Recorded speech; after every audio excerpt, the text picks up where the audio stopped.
저는 오늘 이 말씀을 가지고 세상을 닮으면 거룩의 능력을 잃습니다 라는 제목으로 함께 은혜의 말씀을 나누기를 원합니다. 어느 교회에 아주 알뜰한 박 집사님이란 분이 한 분 계셨습니다. 이분이 교회에서 매우 신실하게 헌신하시고 또 제자 훈련도 열심히 받으셔서 교회에서는 모두 다 이 집사님을 인정하시는 그런 분이었어요. 그런데 어느 날 이 박 집사님이 매우 친하게 지내는 지인 한 분이 이 집사님을 찾아옵니다. 그리고서는 뭐라고 얘기를 하냐면, 아무도 잘 모르는 돈을 벌 수 있는 투자처가 있는데 나만 알기 아까워서 내가 가까운 너한테 알려주는 거라고. 여기에 투자하면 돈을 많이 벌 수가 있다고. 이런 이야기를 해줍니다. 박 집사님은 이런 얘기를 듣고 나서 에이, 세상에 그런 게 어디 있어요. 그러면서 처음에는 거절을 했습니다. 그런데 시간이 지나가면서 코스피가 6천을 넘어가고 사람들이 주식을 통하여서 많은 돈을 버는 것을 주변을 통하여서 이야기를 들으면서 야, 이렇게 살다가 나만 바보 되는 거 아닌가? 물 들어왔을 때 노젓는다고 나도 여기에 뛰어들어야 되는 거 아닌가? 이런 마음의 유혹이 생기기 시작했던 것이죠. 그 즈음에 그 지인이 매일같이 이 집사님을 찾아옵니다. 찾아와서 지금 안 하면 평생 후회해. 내가 여기다 투자해가지고 이 정도 돈 벌었다니까? 그러면서 자기가 수익을 얻은 그거를 막 보여주는 거예요. 거기에 그래도 말을 좀 잘 안 듣는 것 같으니까 이 지인이 박 집사님에게 이런 얘기를 하기 시작합니다. 나 못 믿어? 이걸 투자처를 믿을 수가 없으면 나를 믿어보라고. 내가 이렇게 지금 돈 벌고 있잖아. 나 믿고 투자하면 내가 보증한다니까? 이런 얘기를 하면서 감정적으로도 그 집사님을 이렇게 만지기 시작을 했습니다.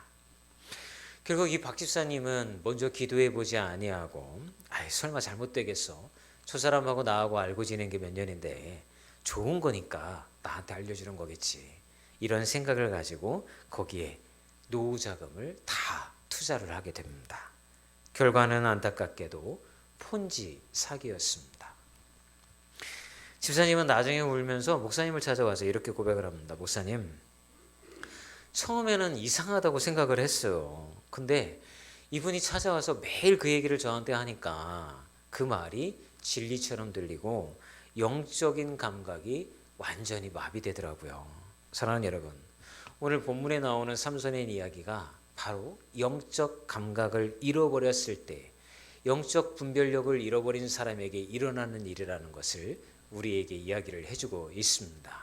여러분, 삼손은 결국 하나님이 주셨던 귀한 그 힘을, 영적 분별력을 잃음을 통하여서 능력 또한 상실하게 됩니다.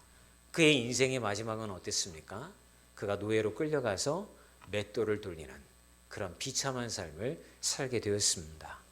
저는 오늘 이 말씀을 통해서 여러분과 함께 나누고자 싶은 말씀은 무엇이냐면, 혹시 여러분의 인생 가운데 지금 맷돌을 돌리시는 분이 있다고 한다면, 어려움을 겪고 힘들게 하루하루를 버티면서 맷돌을 돌리시는 분이 있다고 한다면, 오늘 이 삼손의 이야기를 통하여서 도대체 나의 삶 가운데 어떤 일이 있었기에 맷돌을 돌리는 인생의 고난을 내가 당하게 되고 있는지, 그리고 그것을 통해서 내가 어떻게 이 맷돌을 돌리는 일로부터 해방이 되어질 수 있고 구원을 얻을 수 있는지 함께 은혜를 나누기를 소망해 봅니다.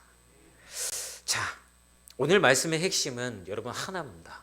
무엇을 우리에게 강조하고 있냐면, 세상을 닮으면 거룩한 능력을 잃는다는 것입니다. 말씀이 좀 멋있기도 하지만 마음에 와닿는 말씀이죠. 세상을 닮으면 거룩한 능력을 잃게 된다는 거예요. 자, 본문으로 한번 들어가 보도록 하겠습니다.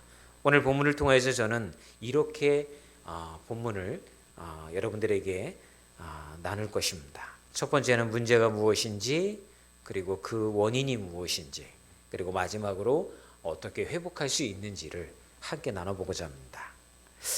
본문으로 들어가 볼까요? 첫 번째는 무엇이 문제였을까요? 첫 번째는요, 1단계에서는 유혹은 가랑비처럼 반복되며 우리를 마비시킨다라고 하는 것입니다.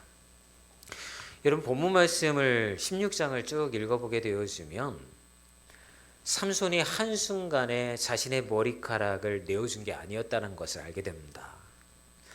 들릴라는 여러분 3번이나 삼손을 속였습니다. 그때마다 여러분 블레셋 군인들이 삼손에게 들이닥쳤죠. 여러분 상식적으로 생각해 보면 삼손은 그 자리를 피했어야 됩니다. 그런데 16절은 이렇게 기록을 하고 있어요. 함께 읽어볼까요? 시작. 날마다 그 말로 그를 재촉하여 조르매 삼손의 마음이 번뇌하여 죽을 지경이라. 여러분 이렇게 들릴라가 매일같이 자기 나 사랑해? 사랑하면 그 힘이 어디서 나오는지 나한테 얘기해서. 그리고 나서 군사들이 들이닥치면 아무리 머리 나쁜 사람도 3번이나 이런 일을 겪으면 들릴라가 딴 마음을 품고 있구나. 이것도 우연히 반복이 되어지면 필연이라고. 이 여인은 지금 뭔가 나에게 다른 마음을 품고 있구나. 이러고 해석이 가능하잖아요. 그런데도 불구하고 삼손은 왜 떠나지 않았을까요? 그런 일이 벌어지고 있는데 삼손은 떠나지 않아요. 그건 왜 그러냐면요. 삼손은 자신의 힘을 믿었기 때문에 그런 거예요. 자기가 힘이 있기 때문에 그런 일이 반복이 되어져도 얼마든지 자신의 힘으로 그 상황을 이겨낼 수 있고 통제할 수 있다라고 하는 확신이 그의 마음 가운데 있었기 때문에 삼손은 그 자리를 피하지 않은 겁니다. 여러분 얼마든지 내가 마음만 먹으면 이건 끊어낼 수 있어. 얼마든지 내가 마음을 먹으면 이 자리에서 나는 벗어날 수 있는 사람이야 라고 하는 생각이 그의 마음 가운데 있었다라고 하는 거죠. 여러분 그런데 유혹은 통제하는 것이 아니라 여러분 피하는 것이라는 사실을 우리에게 얘기해 주고 있는 거예요. 혹시 여러분의 삶 가운데 있어서 가랑비에 옷이 젖는다고 반복적으로 여러분에게 다가오는 유혹이 있지 않습니까? 그런데 여러분 그 유혹을 만날 때마다 여러분의 마음 가운데 이거 내가 마음만 먹으면 언제든지 나는 벗어날 수 있어. 내가 마음만 먹으면 얼마든지 내가 끊어낼 수 있어 라고 하는 마음이 혹시 여러분 가운데 있지 않습니까? 그런데 그것은 여러분들이 유혹을 너무 가볍게 여긴 것입니다.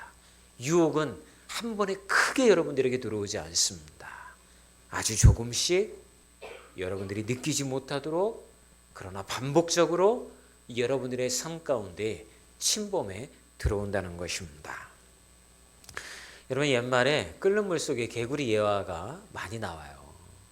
이 개구리를 끓이려면 어떻게 해야 되냐면 처음부터 아시잖아요. 뜨거운 물에 집어넣으면 개구리가 팔짝 놀라서 바깥으로 도망갑니다.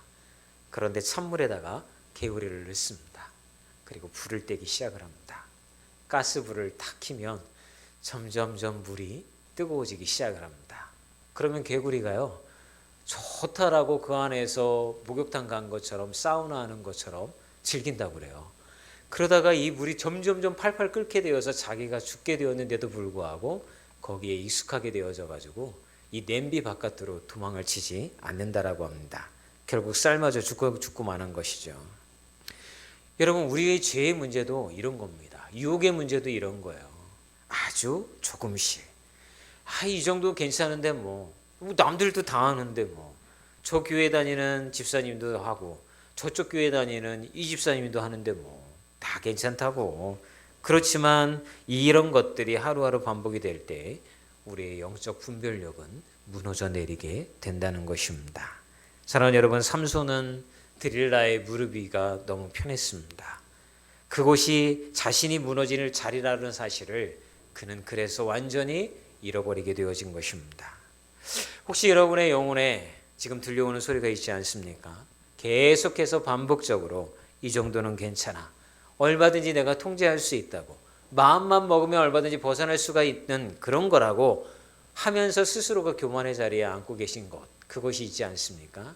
그렇다고 한다면 저는 오늘 여러분들에게 이 삼손의 실수가 반복되어지지 않기를 원합니다. 여러분 그런 유혹에서 도망쳐야 됩니다. 여러분 그런 유혹이 다가오게 되어지면 그것이 왔을 때에 괜찮아 이 정도는 라고 생각하지 말고 이것이 나를 삼손과 같이 맷돌을 돌리게 만드는 그런 길로 고난의 길로 인도해 가는 거구나 라고 생각하시어서 피하는 분들이 되기를 주의 이름으로 축원합니다. 그런데 삼손은 그렇게 하지 않았던 거죠. 자 그러면 두 번째로 이런 이유 가운데 삼손은 어떤 원인 때문에 거룩함, 구별됨을 잃게 되었을까요? 그가 구별됨을 잃어버리게 된 이유 중에 하나는 사사기 16장 여러분 21절에 이렇게 표현이 되어져 있습니다. 함께 읽어볼까요? 시작.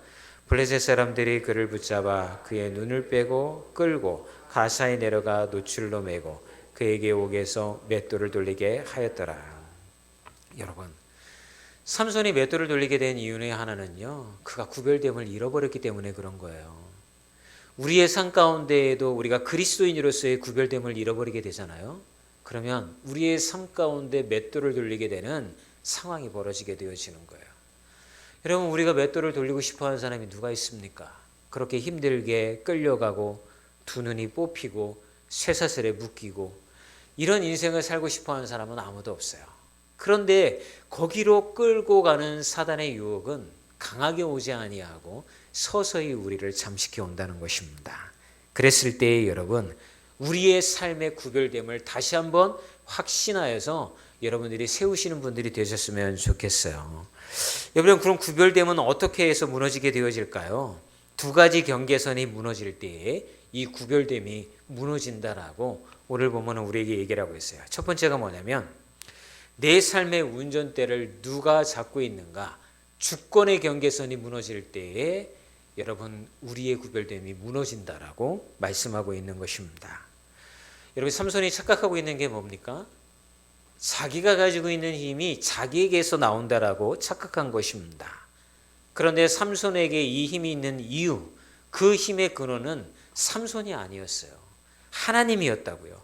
하나님과 삼손 간에 맺어진 나실인의 언약과 약속이 있었기 때문에 삼손에게 그 힘이 주어졌던 것이죠. 여러분, 우리에게도 마찬가지입니다. 하나님은 아브라함하고 맺었던 언약이 우리와 맺어져 있는 거죠. 하나님은 부활의 능력을 우리에게 허락해 주셨고 우리가 찾고 두드리고 구하면 응답해 주시겠다라고 우리에게 말씀으로 이미 예수님을 통하여서도 약속해 주셨던 것이죠. 그런데 우리의 삶의 주권을 그리고 그 결정권이 그리고 삶의 주인이 누구인지를 모를 때에 그 약속은 그 힘의 원천은 상실되어지고 우리의 구별됨은 무너져 내리기 시작하는 것입니다. 여러분, 그런데 이 주권의 자리, 예수님이 주인 되시는 그것이 무너지는 현장이 어디인 줄 아십니까? 바로 예배의 자리인 것입니다. 많은 성도님들이 예배를 이렇게 생각하더라고요. 시간이 되면 내가 가는 거고 바쁘면 안 갈 수도 있는 거고 조절할 수 있는 거지. 이렇게 생각을 하시더라고요. 근데 여러분, 하나님의 주권적인 측면에서 보면 이건 매우 위험한 생각입니다. 왜냐하면 여전히 내가 주인이 되어서 하나님 이번 주는 제가 바쁘니까요. 다음 주에 뵐게요. 지금 제가 이거 처리하지 않으면요. 저의 삶에 심각한 어려움이 생기기 때문에 예배보다는 이거부터 처리할게요. 라고 하면서 우선순위를 거기에 두는 게 우리의 모습이라고 하는 것입니다. 여러분, 삼손이 나실인의 법을 어기며 이 정도는 내 마음대로 해도 돼 라고 자만했던 것 같은 생각이 바로 예배를 바라보는 그 교만함 가운데 있다라고 하는 것입니다. 사업이 잘 번창하던 한 집사님이 있었어요. 이분의 이름도 박 집사님이에요. 근데 어느 주일 아침에 계약을 맺을 수 있는 바이어가 한국으로 들어옵니다. 그러면서 그 바이어가 하는 얘기가 오늘 아침 당장 저와 만나지 않으면 계약을 맺지 않겠습니다. 라고 최후 통촉을 합니다. 집사님은 마음 가운데 고민이 생겼습니다. 예배를 드리러 가야 하는 그 시간이 거래하는 시간과 겹쳤기 때문에 그런 것이죠. 고민하던 끝에 하나님과 거래를 시작을 합니다.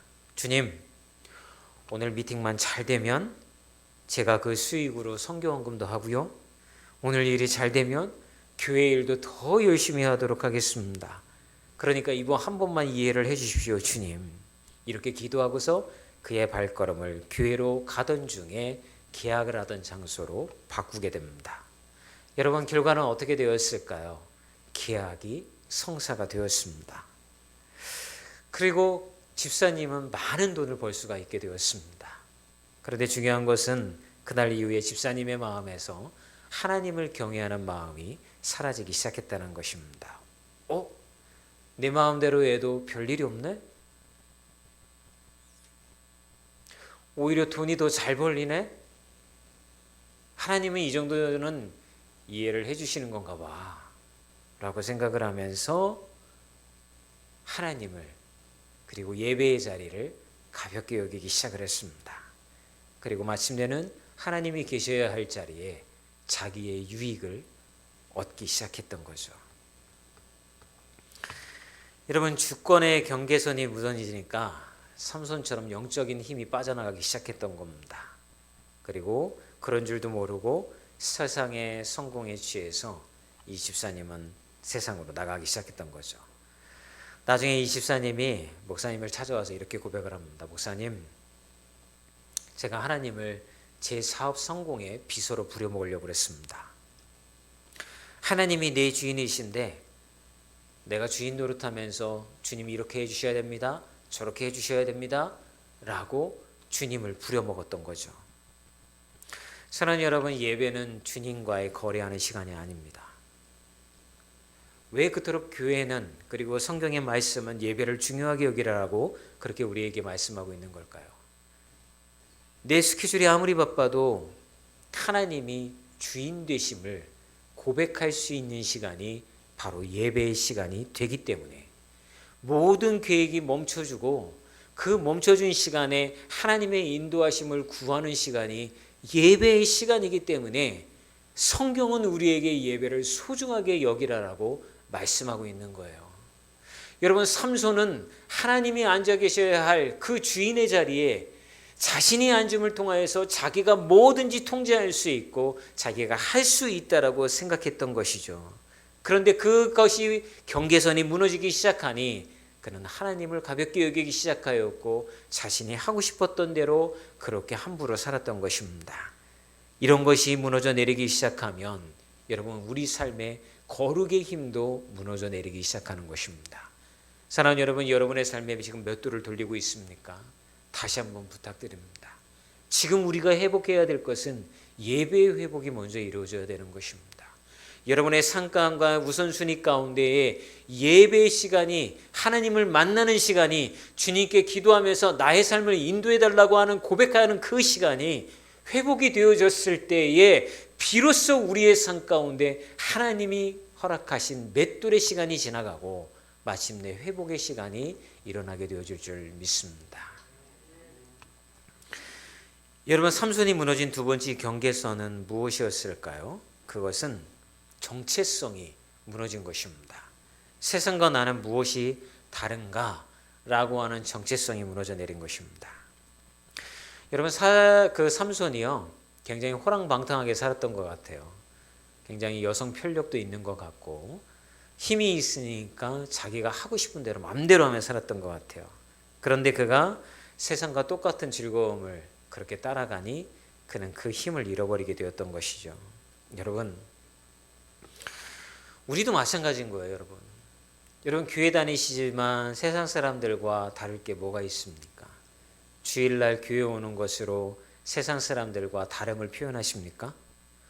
여러분들은 직장이나 아니면 믿지 않는 사람들을 만났을 때에 나 예수 믿는 사람이야 라고 하는 것을 어떤 술 안 먹고 담배 안 피고 이런 것으로 여러분이 그리스도인이라는 것을 드러내십니까? 교회 안 다니는 사람들도 여러분 요새 건강을 위하여서 술을 안 먹습니다. 건강을 위하여서 담배도 안 핍니다. 이미 이런 것들은 우리가 그리스도인으로서 세상에서 구별됨을 나타낼 수 있는 통로가 아닌 거예요. 그럼 도대체 여러분들은 세상에서 살아갈 때에 나 교회 다니고 예수님 믿어 라고 하는 것을 무엇을 통해서 나타낼 수 있냐고요. 그것은 우리 안에 있는 정체성을 통하여서 여러분 우리는 구별됨을 나타낼 수가 있는 거예요. 어제 목자 교육을 하는데 여러분 우리가 예수 믿는 사람이 달라져야 할 첫 번째 얘기를 나누다가 우리 이일성 권사님이 그런 얘기를 하는 거예요. 어느 날 교회를 이렇게 오셨는데 아마 우리 건물에서 이사가 있었나 봐요. 주일날. 그런데 그 이삿짐 옮기시는 분 중에 한 분이 교회로 들어가시는 우리 성도님들의 얼굴을 유심히 보셨나 봐요. 그런데 그분이 이런 얘기를 하더라고요. 아니 보니까 여기 교회인 것 같은데 여기 이 교회에 다니는 사람들의 얼굴은 왜 이렇게 어두워? 왜 웃음이 없어? 왜 이런 얘기를 권사님이 들으셨대요. 제가 그 얘기를 듣는데 나는 웃고 있나? 나는 교회 와서 정말 얼굴이 이렇게 좀 뭔가 평안함이 있고 기쁨이 있나? 내가 목사로서 내 얼굴에 기쁨과 평안함이 없으니까 우리 성도님들의 얼굴에 기쁨과 평안함이 없는가 보다. 막 가슴이 막 죄책감이 몰려오는 거예요. 그 얘기 듣고 나서. 제가 그날 어제 표현을 못했지만 목양실에 앉아 있는데 자꾸 제 머리 가운데 그 얘기가 떠오르는 거예요. 나부터 웃어야겠구나. 여러분, 제가 요새 인상이 많이 좋아졌습니다. 저희 아내하고 한 25년 살다 보니까 인상 좋은 아내의 영향을 받아서 얼굴이 좋아졌고요.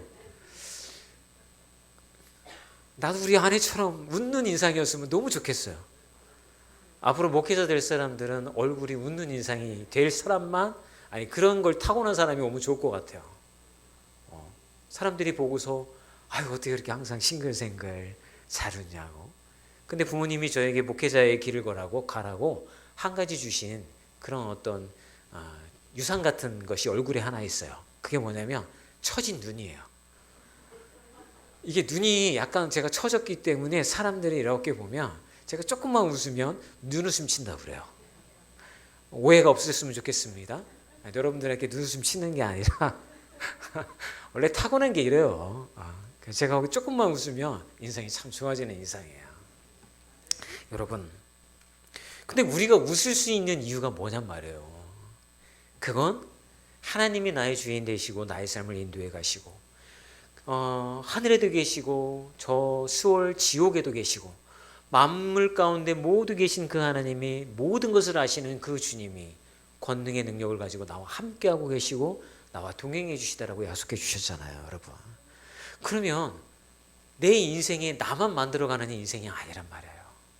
하나님이 나와 함께 하시고 도와주시고 인도해 가시고 어려운 가운데 있을 때 거기로부터 건져내 주시고 피할 길을 예비해 주시고 지혜로운 말씀을 우리에게 주셔서 세상의 지혜가 아닌 하나님의 지혜로 살아갈 수 있도록 우리를 만들어 주시는 게 주님이잖아요. 얼마나 든든합니까? 그러면 여러분, 우리가 내 능력으로 안 되는 일을 바라보면서도 어떻게 하고 인상 쓰는 게 아니라 내 힘으로는 안 될 것 같지만 주께서 함께 하시는 능력으로 저 문제가 해결될 줄 믿습니다, 주님. 그러면 우리가 웃을 수 있는 거잖아요. 오늘 주은이 친구 청년들도 오고 하늘이 친구 청소년들도 왔는데 저는 특별히 우리 청년들과 청소년들에게 그런 얘기를 해주고 싶어요.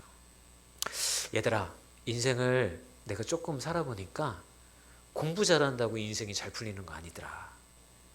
또 하나는 능력이 많다고 해서 인생이 행복한 인생이 되는 것도 아니더라. 내 힘으로 어떻게 할 수 없는 영역이 존재하더라. 그거를 100살을 살았던 한 철학자는 이렇게 표현하더라고요. 인생을 100년을 살아보니 운이 70%고 나머지 20%가 다른 사람, 10%는 내 능력이더라. 이렇게 표현을 했다고 그래요. 우리는 그걸 이렇게 바꿔서 얘기할 수 있는 거예요. 운이 70%가 아니라 하나님이 인도하시는 손길이 70%더라. 그래서 나는 너희들이 그 하나님을 의지하여서 살아갔으면 좋겠어.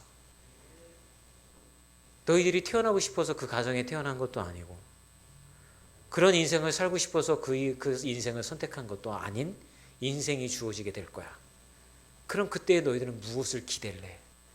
나는 우리 자녀들에게도 그렇지만 아들 같고 딸 같은 너희들에게도 그 얘기를 해주고 싶어. 하나님을 의지했으면 좋겠어. 그분은 살아계신 분이야. 이 정체성이 흔들리지 아니하면 우리가 웃을 수 있는 거예요.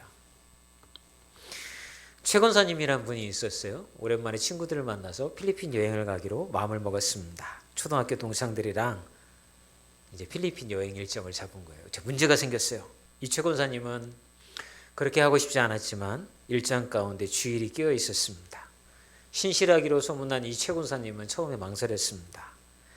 주일이 끼었는데 어떡하지? 주일 예배를 안 드릴 수도 없고 그런 고민하고 있는데 단톡방에서 난리가 났습니다. 야, 너만 빠지면 분위기 다 깨져. 하나님이 이런 여행 하나 이해 못하시는 분이냐? 하나님이 그렇게 속 좁은 분이시냐? 걱정하지 마. 그거 하나님도 다 이해하실 거야. 이러면서 단톡방에서 친구들이 권사님에게 권면하기 시작했습니다. 권사님은 이번 한 번만이라는 마음을 먹고서 여행을 떠났습니다. 주일 아침 필리핀 리조트는 너무 좋았습니다. 따뜻한 날씨, 그리고 맘만 먹으면 언제든지 수영할 수 있는 수영장이 눈앞에 펼쳐져 있었고, 이국적인 풍경과 맛있는 음식은 덤이었습니다. 그렇게 친구들하고 웃고 떠들면서 그 시간을 즐겼습니다. 그러다가 문득 권사님이 거울을 보게 되었습니다. 그런데 거울을 딱 보았더니 주일날 아침인데도 세상 사는 친구들과 다를 바 없는 자기 모습이 딱 비춰지는 거예요. 그러면서 권사님이 갑자기 그 순간에 소름이 쫙 돋더랍니다. 그리고 이 권사님은 나중에 이렇게 고백을 합니다. 목사님, 제가 나신인 삼손처럼 블레셋 사람들 무릎 위에서 잠들어 있었더라고요. 내가 누구인지를 완전히 잊어버렸더라고요. 여러분, 저는 여러분들에게 여러분 주일날 빼먹고 여행 가면 하나님이 징계하십니다. 주일날 빼먹으면 안 됩니다. 취미생활도 주일날 절대 하면 안 됩니다. 교회 빠지면 안 됩니다. 이런 얘기를 여러분들한테 하려고 하는 게 아니에요. 여행 가세요. 주일날 껴서도 가세요. 갈 수 있어요. 이게 또 갑자기 마음에 꽂혀가지고 앞뒤 다 잘라먹고 딴 데 나가가지고 야 우리 목사님은 말이야 주일날 놀러 가도 된다고 그랬어. 근데 오히려 세상 사람들이 여러분들이 뭐라고 하는지 알아요? 야 너 주일인데 여기 와도 되냐? 이렇게 물어본다니까요. 근데 이런 얘기를 여러분들에게 드리려고 그러는 게 아니라 어디를 가든 하나님을 예배하는 예배자라고 하는 정체성을 잃어버리지 말라는 거예요. 리조트 가셨으면 여러분 리조트 안에 예배당이 다 있어요. 요즘은요. 그곳에서 예배를 드리고 가족끼리 모여서 기도하시고 예배 드리시고 하나님을 예배하는 정체성을 잃어버리지 말란 말이에요. 그러면 여러분들 그 정체성을 잃어버리지 아니하였을 때에 여러분의 거룩함 또한 잃어버리지 않게 된다는 사실을 오늘 성경은 우리에게 이야기를 해주는 것입니다. 근데 그런데도 불구하고 혹시 여러분 다 실패하셨습니까? 정체성도 잃어버리고 또한 여러분들이 하나님 앞에 하나님 주인 되심도 잃어버리셨습니까? 그래도 여러분 실망하지 마십시오. 세 번째, 하나님께 돌아가면 능력은 반드시 회복됨을 말씀해주고 있습니다. 여러분 삼손의 이야기가 비극으로 끝나지 않습니다. 22절을 가보면 아주 놀랄만한 소망의 이야기를 우리에게 해주고 있어요. 뭐냐면 같이 읽어볼까요? 시작. 그의 머리털이 밀린 후에 다시 자라기 시작하니라. 잃어버렸던 힘이 머리털이 자라기 시작하면서 삼손에게 회복되어지기 시작을 합니다. 여러분 이 말씀은 우리에게 어떤 은혜를 주시냐면 우리가 삼손처럼 우리의 삶 가운데 실패했어도 여러분 하나님은 여러분들을 포기하지 않으신다는 거예요. 살다 보면 하나님 주인 되심도 잃어버릴 수 있어요. 살다 보면 내가 하나님의 자녀라는 정체성도 잃어버릴 때가 있어요. 근데 혹시 내가 이렇게 살아도 되나? 내가 그리스도인으로서 구별됨 없이 이렇게 살아도 되나? 라는 생각이 문득 찾아왔다고 한다면 회개하면 하나님은 여러분들을 다시 구원하시고 회복의 자리로 인도해 가실 줄 믿습니다. 이 회복의 자리가 삼손에게 주어졌을 때에 삼손은 이렇게 기도하기 시작합니다. 28절의 말씀이죠. 같이 읽어볼까요? 시작. 주 여호와여 구하옵나니 나를 생각하옵소서. 하나님이여 구하옵나니 이번만 나를 강하게 하사 나의 두 눈을 뺀 블레셋 사람에게 원수를 단번에 갚게 하옵소서 하고. 사랑하는 여러분, 다시 한번 삼손에게 하나님의 주인 되심을 인정할 기회가 주어졌어요. 다시 한번 삼손에게 내가 하나님의 자녀 되었다라고 하는 것이 회복되어질 수 있는 기회가 주어졌어요. 그 기회를 통하여서 삼손은 하나님을 찾았던 것입니다. 혹시 여러분의 인생 가운데 다시 기회가 주어졌다면 한다면 지금 그렇지만 주변의 상황은 물맷돌을 돌리고 있는 어려운 고난의 상황이다 하더라도 그 하나님을 찾으십시오. 그리고 구하십시오. 삼손처럼 구하십시오. 삼손처럼 두드리십시오. 그러면 하나님이 여러분의 기도에 반드시 응답하시고 여러분의 삶을 다시 회복시켜 주실 줄 믿습니다. 저는 단순히 이 삼손의 이야기가 여러분 조심하십시오, 죄지면 안 됩니다, 마음대로 사시면 안 됩니다 라고 하는 경고의 메시지가 아니라는 말씀을 드리고 싶습니다. 오늘 이 말씀은 우리에게 이 메시지를 남기고 있는 것입니다. 당신이 누구인지를 잊지 마십시오. 그리고 그 잊지 않는 자에게 하나님은 경건의 능력뿐만이 아니라 그 물매 돌리는 고난의 상황 가운데에서도 여러분들을 건져내신다라고 하는 희망과 소망의 약속의 메시지를 오늘 우리에게 전해주고 계신 것입니다. 오늘 예배가 끝난 후에 여러분 돌아가시거든 먼저 뭐부터 연습하셔야 될 것 같아요?